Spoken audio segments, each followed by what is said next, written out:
Hi, this is Eric Chase, afternoon host for Cumulus Media Toledo's Q105 and your host for another episode of 68 Words. Directions Credit Union is a place we're familiar with here in Northwest Ohio, but their values go well beyond helping customers with their finances. Directions believes it's vital to be in, around, about, and supporting the community they serve, and that includes having a stormy relationship with the Ability Center. Let's check in with Brenda.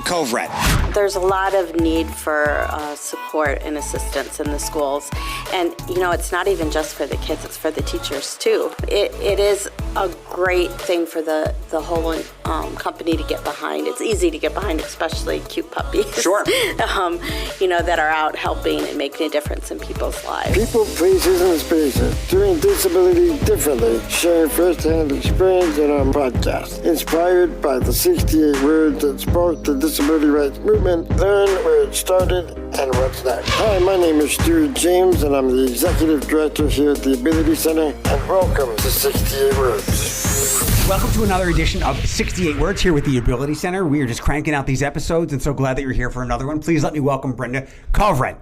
Yeah. Did I get it right? Kovret. Close enough. Kovret. Yeah. You're with Directions Credit Union. What is your position there? Yeah, so I am Vice President of Marketing and Community Outreach.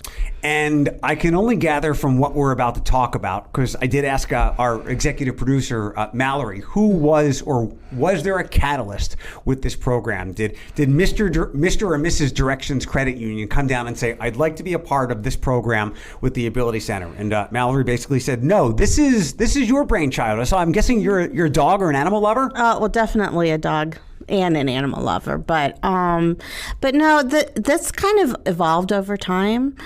We've had a long relationship with the Ability Center. We offer special loans called Ability Loans. We've done some education with their employees. Our employees have gone through some of the education that they offer. So we've had a long-term relationship with them. And we had one of the things we do every year is a shred event where we offer free shredding to the community. Dogs, shedding. Yeah, shedding. Yeah, that was a Freudian slip. Free shredding, and in return they bring a donation for the Ability Center for the dogs. Well, thank you for doing that. Yeah, so it was through those discussions one day that our branch manager,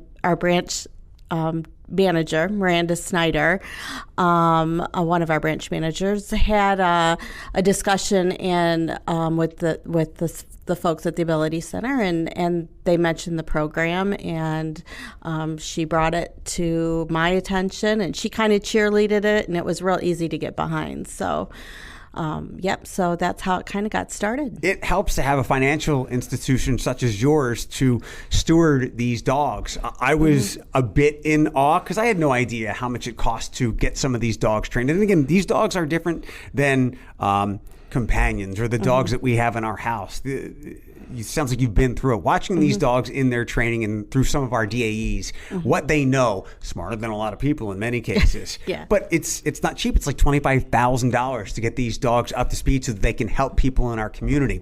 Having a bank, having a financial institution is a great part of that. What surprised you about stewarding these animals through this program when you dove into this idea? I was in awe of watching what they do and the process that they go through. In awe of the team here at the Ability Center, as well as the individuals who are the fosters and the trainers and what they're doing.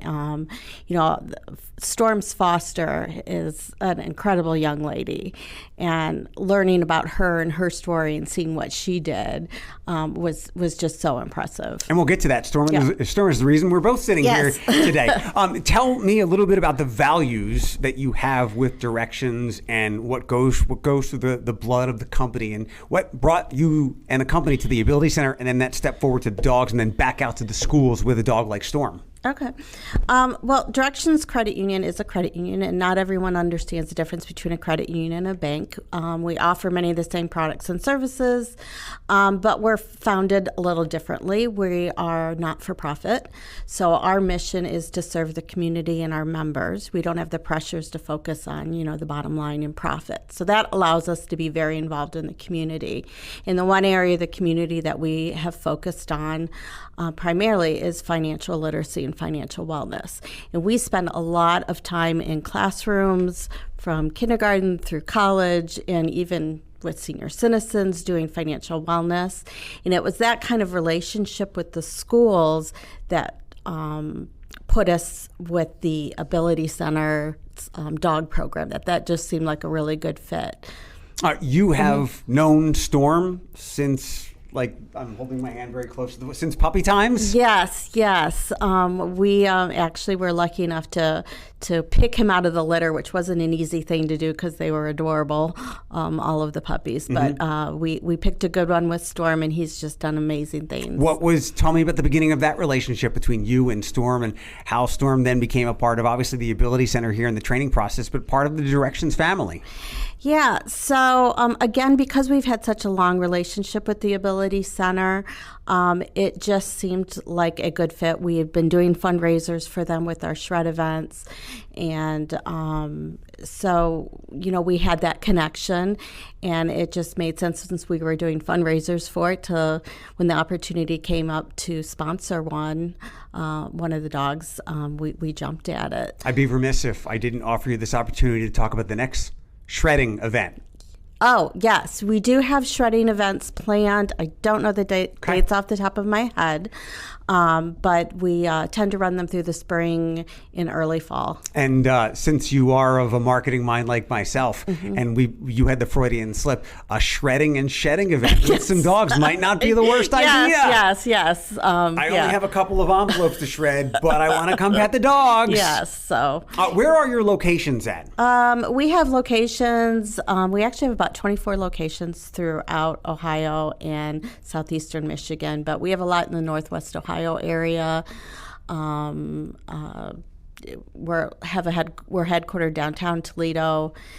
We have a branch down there, but we have branches in Oregon and Rossford and Perrysburg, and they're all listed on our website. People might be familiar with the red star looking object. Yes, that is Sparkle's our mascot. Sparkle. So, yes. Is the marketing thing again? Is there a mascot costume like Buddy? Yes. Yeah. Perfect. And I have worn it. You have. Yes. Oh boy. Is that like rookie level job, the intern stuff, or? We're short workers, and you got to put it on, Brenda. Yes, or I hate to admit it, but it's been a lot of the marketing department's children. Yeah. Kids. It's been a good job for our kids in high school. Perfect. So, exactly. Yeah, my kids have all done it as well. Mom, what is it? What does wearing this star have to do with financial literacy? Yeah. Can you breathe in there? Then you're good. Yes.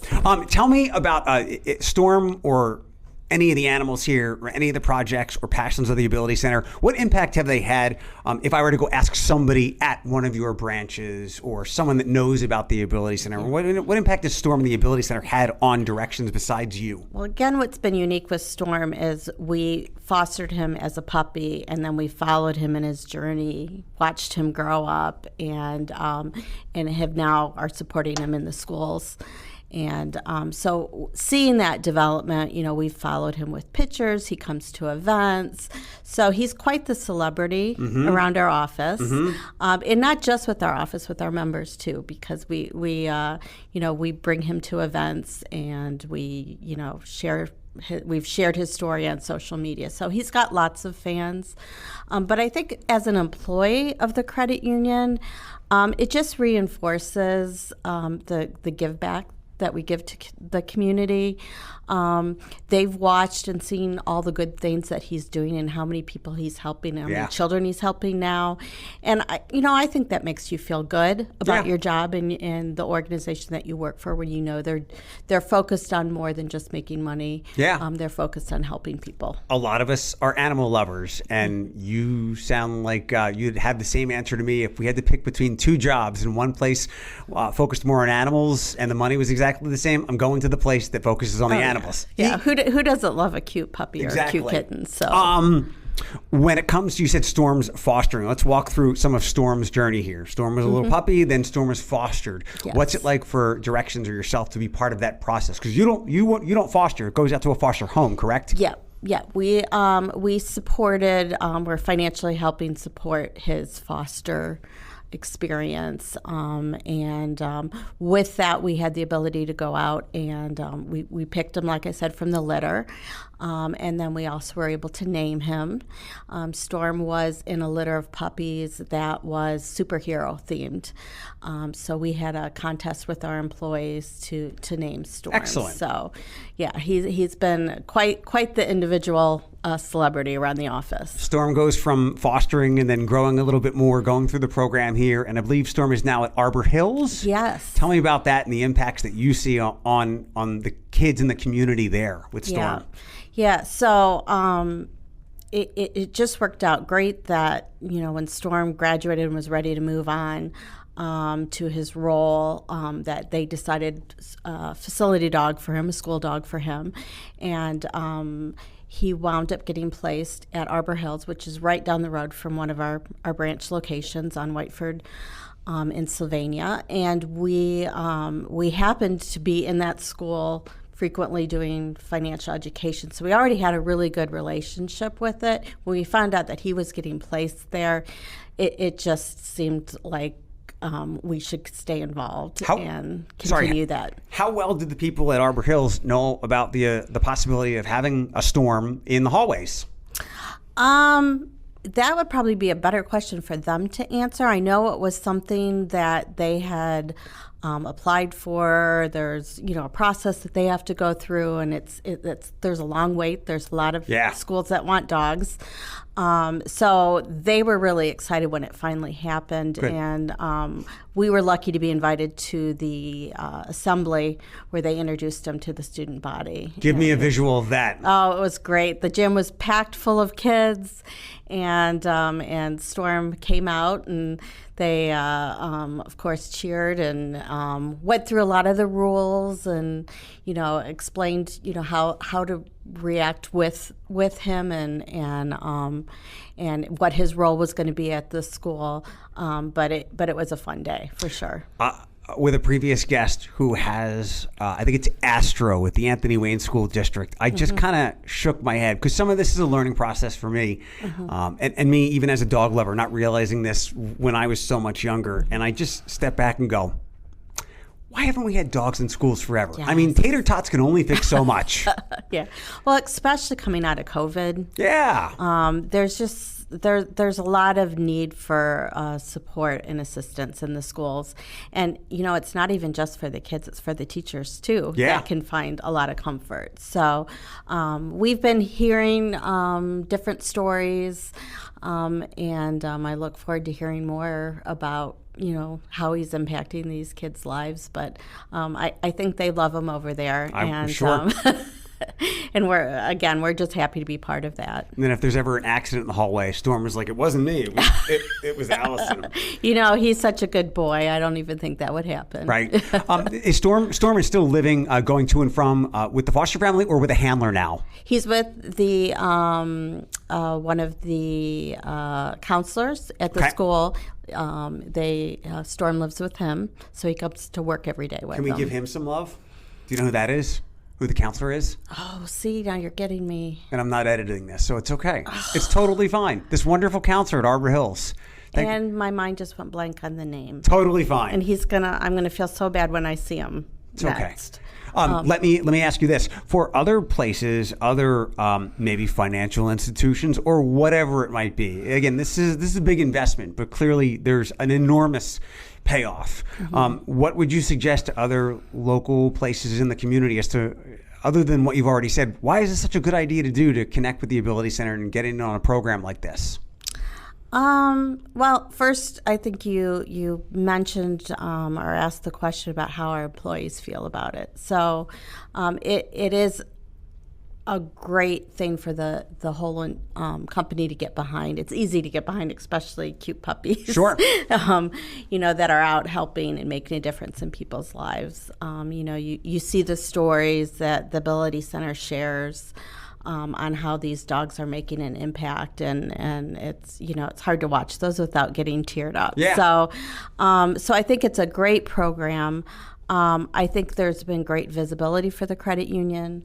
Again, it's been fun to follow him as he's grown and be able to share pictures and videos and have him attend events. So it's we have our own little celebrity sponsor. Yeah. So I think it's a kind of a unique opportunity, and it's definitely been rewarding when we see the end result, which is him now helping hundreds of kids and teachers every day. From just between us two marketing heads here and idea heads, it's like $25,000. The boss comes in and says, we can get one of those, we can get a vehicle and have one of those giant wavy things outside. Yes. And not only that, it will glow all the time. Or we could get a storm. Yeah. And I think you illustrated a lot of good reasons that we might not think about. The feel-good vibes about it at all. Were there any challenges part of the process? Like, let's be real. Not that the Ability Center was giving you a hard time or anything. Were there any hurdles or hiccups that maybe gave you some pause or were a bit more of a challenge to get through than you might have expected? I think the first thing, especially when we found out that he was going to be placed in the school, is are there any insurance things? Sure. All that kind of stuff. Yeah. And that the Ability Center has all that figured out. Yeah. So, they made us feel very comfortable about that. So, it was a very easy sell. Good. Directions gave some money towards Storm's graduation. Yeah. Tell me about that. Yeah. So I mentioned that Storm's original foster, Marissa, is an incredible lady. She was a high school student at the time, and watching her through this process, juggling, being a teenager, school activities, and dedicating so much time to Storm was just super impressive. And when we found out that she was graduating and heading to Ohio State to study veterinary medicine, we really wanted to help do something special for her. So we were able to present her, and it was a surprise, with a $1,000 scholarship to use towards school. And that was a really emotional moment when we gave that to her. She was really excited. And on top of it, she is a member of the credit union. And Miranda Snyder, who I mentioned was a branch manager who first kind of really cheerleaded this program.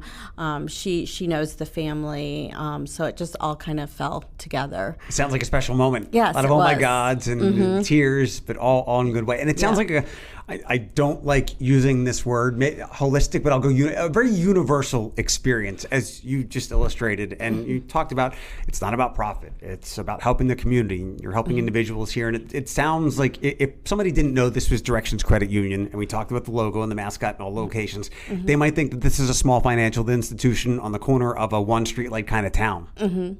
Well, and we pride ourselves in being a community organization. We're proud to live and work and be part of the communities that we serve.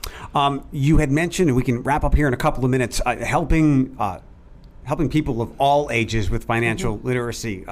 Any specific focus on kids there? I see a lot of memes saying, I'd rather learn accounting than whatever the heck I'm learning in high school these days, even though I would contend that you would fall asleep regardless of what you were being taught, even if you wanted it. You're helping kids because, financial illiteracy seems to have become such a huge problem that we're now more aware of over the last 5 to 10 years. Yeah, it's a huge need in our community. And it has also become a requirement in the state curriculum. So we at Directions also are sponsoring a financial education curriculum. It's an online learning program that teachers can use for free. So we sponsor it so they can use that. We've got teachers throughout the state of Ohio and Southeast Michigan using the program. What's involved in that? Is it like extreme basics as small as like just opening a bank account or opening an account? Yeah. Well, we do lots of programs, and that program included, and it's all of those things. But what I think sets our education apart is it isn't just the technical parts of banking. It's teaching kids and consumers to be smart with their money and make smart decisions. So that's budgeting. That is understanding the risks and security risks of identity theft and fraud. That's just such a huge problem right now. So trying to educate people on how to stay safe and protect their identity and their finances. It's super challenging. There are more things coming for your money than ever before. And when I talk about mental health to audiences, I know that it's as bad as ever. You talked about bullying, but the one thing I like to push back on a little bit is, but there are more resources than ever. So thanks for sharing that. It makes me think of something I was talking about with my friend, her husband. She was a little disappointed in him because, and she won't care that I'm putting her business out there. We do it on our podcast. She said where he works has been giving him kind of like a debit card where his paycheck is deposited a few days sooner than his actual payday.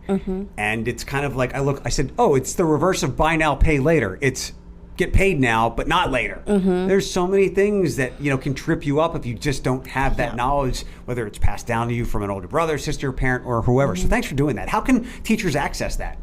If they go onto our website, we have a tools and education resource page, and it lists the Foolproof program, which again can be taught in the classroom. There's individual programs, and we have a middle school module and a senior high school module, and then a young adult module. So that's available. Plus, there's other resources out there. And then, I have a great team of there's 5 on our team who are out doing education. So if we don't have a workshop or a class on the need, then we create it. Excellent. So again, like I said, we've done everything from preschool all the way to senior citizens. So whatever the need is, we're able to do that. Do you have a financial, personally speaking, do you have a financial blind spot? Is it maybe you get that email and the email that keeps telling you you'll get 50% off? And today's the last day to use your Bed Bath & Beyond coupons. Yes. We all have our weaknesses. Yes. It's totally okay. Well, and budgeting is such a key component. Making sure you're tracking how you're spending. I admit I am one of those people that have too many streaming accounts that I lose track of, and I might not watch the programs anymore, but I'm continuing to pay that monthly membership. That's a big one. There's all those little things that we sign up for that we kind of forget about and we lose track of, and that gets people into a lot of adds up. Yes, it does. You know that you shouldn't, in my case, maybe buy like a $600 Batman figure, even though I've kind of been saving up for it. It's the little things that add up because your impulse control, well, you have none. And, $3 there, $15 there. And it's the gym, not to knock them because I've been doing it for my life, but it's the gym membership. It's the January 1 gym membership model. In fact, I've heard advertised within the last year or so, we know you have too many streaming accounts. We're an app and we'll manage them for you. Yeah. And it'll cost $9.99 a month. Oh my God. Well, thanks for sharing your blind spot. I get laughed at, financially speaking, when I tell people I can't do my taxes. And my taxes are extremely easy. So, some fun things. What does the future hold for Directions Credit Union? Will there be like floating bank tellers or robot bank tellers? I don't know about that. The one thing that we're learning is that people want the flexibility and the freedom to bank the way they want to bank, when they want to bank, how they want to bank. So we still, we're definitely investing in and rolling out the technology that people want, being able to deposit your check, by taking a picture of it and depositing it, and, online and mobile banking and all of those things. But we also don't see the need for people to go away. Right. We're just seeing it change a little bit. So we're seeing things like cashing a check. A machine can do that. Yeah. But people still need that expert advice and that counseling and guidance. And so that's kind of where I see the big shift, not just for our institution but others, is we just launched some ATMs that are video tellers. So you can go up to the machine and you could use it like an ATM, or you can actually ask to speak to a teller and a live person. In our country, in here, in the community that we live, will pop up and assist. So that's one way that technology helps us. Yeah. And maybe for cashing checks and doing things, that's perfectly fine. But that enabled some of our staff to be freed up to do those more one-on-one meetings where we really are sitting down and trying to help members get a good plan and make good decisions. Good, because every time I've been living under this guillotine for more than half of my professional career. Whenever I hear about innovation and technology, which I'm not averse to, a lot of times it comes with that is, well, we're trying to make things more efficient. That means getting rid of human beings. So yes. I'm glad that you're sliding them over to more important jobs that need that personal touch. Yeah, and like I said, our video tellers that we're launching, we've got 3 of them right now that are in place. It's that technology and that ease of technology, but there's still a person there. Right. It's just instead of looking at them across the counter, they're on a screen. So, that's a big thing with credit unions is we focus on people helping people. So we don't want to take that people out Good. of the component. My biggest banking criticism is that I wish the ATMs are more universal for everyone's vehicle. Oh. I have to pull up. I've got to open the door. I'm reaching out. I come out with like stretched ligaments after some of these. Yeah. That can be a struggle. Where do you? What area of town do you live in? I actually live in Bedford, okay. So I'm right over the border. I will ask you this since you're a Michigander. Do you have a favorite metro park? Oh, gosh, that's a hard question. During COVID, my goal was to use the metro parks more and try to visit them. So we've gone out to Oak openings. Gosh, I don't know. There's a lot in Bedford that I do. We have dogs, so we're always out walking the dogs. So last fun question, and we can wrap up. I know that there are some maybe hidden gems of restaurants right over the border there in the Lambertville area. Without maybe upsetting any sponsors or anything or partnerships with Directions, do you have any favorites, or you want to tip anybody off to anything? Wow. Smokehouse 734 right over there? Yep, that's there. Magdalena's, which is a little Mexican. It's a tiny little hole in the wall, but that's just one of those places that you go and you see everyone you know. The Sidelines has a bunch of different restaurants up there. The real surprising one is the bowling alley, Forest View. They have great food. They do. Yeah, so that's kind of a hidden gem. Erie Restaurant and Bar, that's another cool place if you want to get a buffalo burger. Excellent. That's up in Erie, Michigan. So there's lots of good options up there. That's why I wanted to ask, because we talk about the places here. We hit the Nancy's and all the other places that people like. I hit my pizza places, but thanks for sharing those. Thank you for sharing this, Brenda Covert from Directions Credit Union. Thanks for being a part of this. Thanks for talking about Storm so much. Shedding and shredding. We'll set it up. Yep. We'll set it up. This is Chief Armstrong with Toledo Fire and Rescue. 68 Words has been a production of the Ability Center, hosted by Cumulus Media's Eric Chase. Engineering provided by Will Mellon and executive produced by Mallory Crooks. If you, your group, organization, or business is interested in hosting a disability awareness experience or have other inquiries, please contact info@abilitycenter.org. Until next time, think differently.